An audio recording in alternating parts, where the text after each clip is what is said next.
one of the more common mistakes I see guys make when they're training for power and speed for wrestling is they're training unidirectional speed rather than lateral speed, rotational speed. A lot of speed plyometrics guys, they're trained in like football or sports that are meant to be done in one direction, right? But in wrestling, wrestling is done in circle, literally. You're inside of a circle. Everything that you do is going to be done in a circle, so we need to be able to have speed, circular speed, angular speed, hip rotation speed, but also lateral pushing movements with our feet. So it might look funny, this drill looks a little interesting, but if you try it, you'll activate all those lateral muscles in your hips, and then you go out to wrestle, you'll really notice the difference in your speed. So the first thing I'm going to do is I'm just going to do lateral hops, right? One foot in the other. I'm not looking for big giant movements here. These are short, small, quick bursts, right? Because I'm on my stance, I'm not going to be able to be hopping around, right? It's got to be short, small steps here, like a foot fire, but a little bit higher than a foot fire.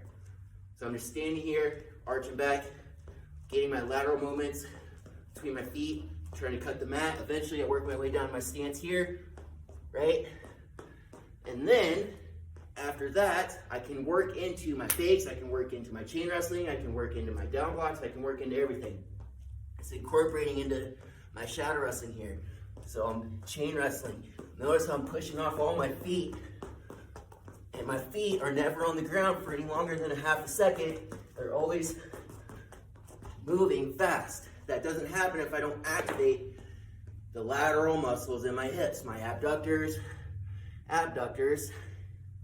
all those baby small muscles that help support all your bigger muscles. Now, if you're looking for real power, if you're looking for, let's say, coming up to your feet off a single leg or powering through a high crotch on your opponent, we're going to be doing lateral side-to-side hops. That's this here. So if I imagine I'm here and on a high crotch, right? What I want to do is I want to hop up to my feet like a reverse lunge jump, like a lunge jump.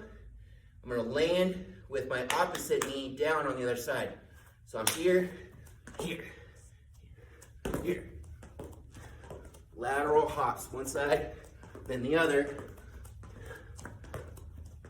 Because when I'm in my high crotch here, what? Step up here, right?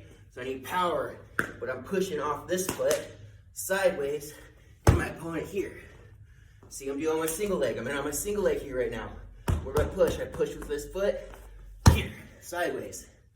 A lot of wrestling is done sideways and in a circle. Not a lot is done forward and backwards, minus the initial penetration. But if you look at the back foot in the initial penetration, it's not usually forward and backwards, right? I'm not here like in a track runner stance. My back foot's usually angled off. It's usually in a T. That's lateral push. This foot is sideways. That means I'm laterally pushing, but my hips are turned sideways. It's not here on my toes, pushing forward. This is an awkward stance, right? Just look at my knee. It's facing this way. My back foot's turned. Now my knee's facing that way or this way. That's lateral push on your back step to get more power and penetration in your lead step. But those are muscles that need to be trained, and those are muscles that need to be activated. If they don't get activated before you compete, they're not going to be turned on. Your wrestling probably going to feel slow. Legs are going to feel sluggish. Technique isn't going to feel as good as it could be. So as you go into practice, as you go into competition, make sure you're activating those hip abductors, adductors, any sort of lateral motion muscles. But also, if you're trying to build speed, build power, get up off your hips, get up off your knees into your shots, moving sideways.